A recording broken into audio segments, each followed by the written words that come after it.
Hello, I'm Micki Carroll, editor of Autumn Cara Press, and I am a cat herder. I wear many hats as a cat herder. I am a publisher, I'm an editor, I am a writer, I'm a mentor, I'm an educator. And today I am wearing the hat of educator for you. So I'm here to educate you on a topic that is important to most authors when they're ready to publish their book. And that's photo resolution. Oh, it's exciting. Yes, it's a thrilling topic, photo resolution. Settle in for this one. It's going to take us a minute. So, photo resolution is crucial. It's crucial because if you open a book and the picture is blurry, you don't want to read the book. So, it's important for us to think about what is resolution, how it works in books, and how we can be wise in selection of photographs and in processing of photographs so we get exactly the right look we're after in our finished product. So, a couple of things to think about when you're selecting photographs for your book. And before we even think about resolution, think about copyright. Do you have permission to use the photograph? Did you take the picture yourself? In which case you can credit yourself. I, the author, took this photograph. That can go in the book. If you're taking a picture from the internet, it's likely that the picture you're taking is copyrighted. And if you haven't asked for permission to use that picture, you don't have the right to use that picture in a print book or an ebook, or frankly, in anything that you would produce for others. So often, websites that put up pictures, historical pictures, pictures of all different natures, might give you permission to use their picture. This is where we get into resolution. Sure, you could use a picture from our website. When you copy and paste that picture into your document, it is 72 resolution. And that means it is likely the size of a postage stamp. Very, very, very small. Very small. Won't work. It might work in an ebook. And you might be thinking, well, wait a minute. Why can't it work? When I looked at it on the website, it was huge. Yeah, because 72 resolution can work on a website. And when you pull something up on your phone, on your computer, on your iPad, it looks okay. But when you print it, it doesn't look okay. It needs to be 300 resolution. When I send things to a printer, if the photographs are not 300 resolution, I get flagged. I get a flag that says, whoa, wait a minute. This is too low. This is going to pixelate. Pixelation doesn't look good. So we have to think about copyright, permission. Do I have the right to use the photograph? And what size is the photograph that I'm trying to use? This gets really complicated, as you can tell already. So you, again, may have a photograph you took yourself. You can make that bigger. If you have a copy of your photograph, you can scan it yourself or take it to a scanner printer at a public organization, and you can scan it as high as 1200 resolution. So if it's only this size, you can make it much bigger by scanning it at a higher resolution. If it is a picture from the internet, you could ask permission and see if they have a larger resolution photo that they would give you permission to use and provide you with. If it's from a website like a historical association, an historical association might be happy to do exactly that. You want that picture of John Brown for your book? We can do that for you. Just pay us X amount of dollars, and we will send you a 300 resolution picture of this historical figure. That happens frequently. So you can get pictures.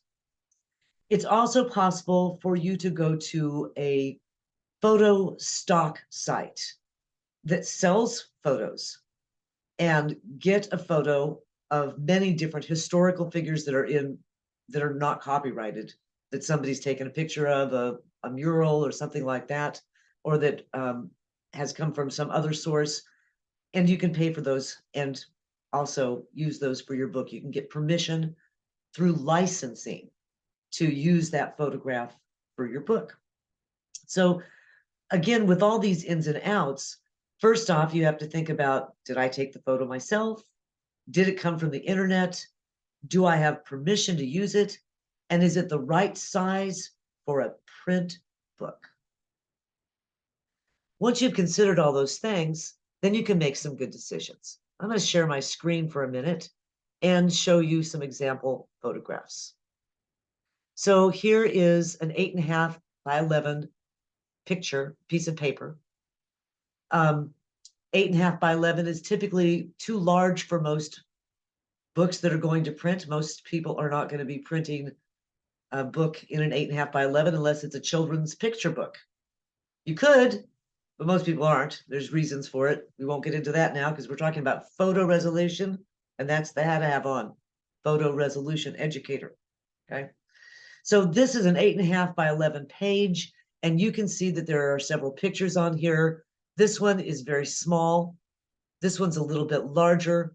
Neither of them are over 200 resolution. So this is the actual size that the picture is at 200 resolution. If I go to make the picture bigger, it's going to pixelate and become blurry.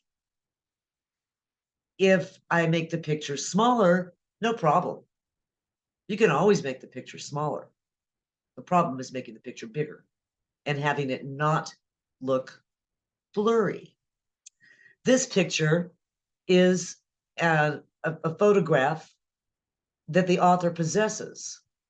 She can take this picture, scan it again at 600 or 1200 resolution. You can set your printer to do that. Don't leave it there, though. You won't like the long-term results of printing regular paper at 6 or 1200 resolution. But you can do this for your photographs. And then that picture can be saved as a JPEG, and that's something that can now be used in the book as long as it's over 300 resolution. The reason you want to scan it at 6 or 1200 resolution is so you can make it bigger, you can blow it up. Instead of it being this size, the picture could be double or even quadruple that size if it's scanned at 1200 resolution. Now, a lot of times an author will send me a picture like this and say, oh, I'd love to have that as my book cover. But it's only 200 resolution. It's not large enough to create a book cover out of it.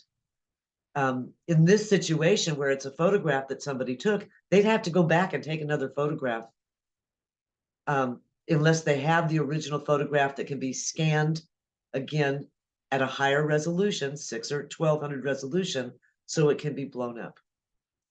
So, as I said, this becomes very complicated. eBooks don't have the same requirements. eBooks, because of the nature that we're looking at it on the computer screen, it's been typical that an ebook can have photographs of 72 resolution.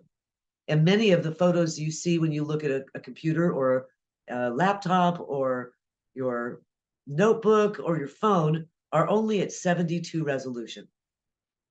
Now, when you're going to upload a book at Kindle, Amazon Kindle, for example, you still want your photographs to be at 300 resolution.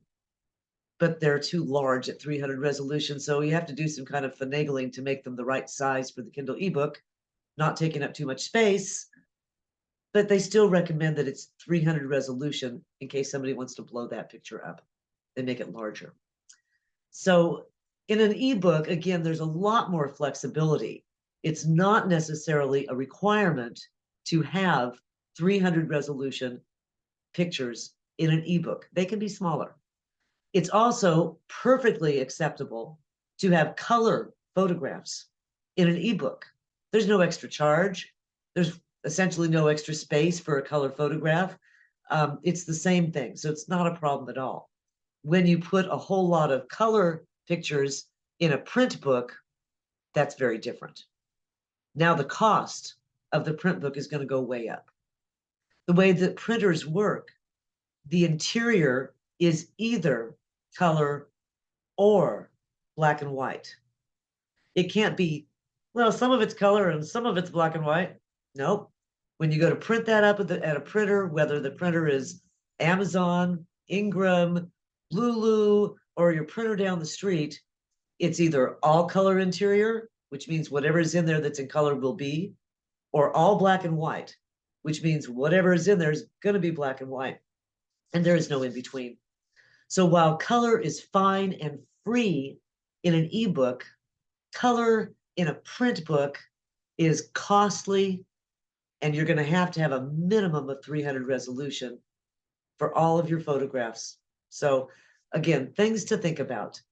Copyright information, size of the photograph. Are you able to take it and rescan it? Are you able to ask permission? And might they send you a photograph at a higher resolution, at a larger size? So while you're thinking about those things, make sure that you're even in need of these pictures. I personally, as an editor, believe that photographs enhance most books. There are some books, however, that don't benefit from photographs, and you want to leave things to a reader's imagination in many situations. If it's historical, well, you may want photographs in it. If it's historical fiction, maybe you don't.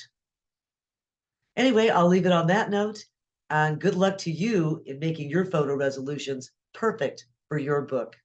See you next time.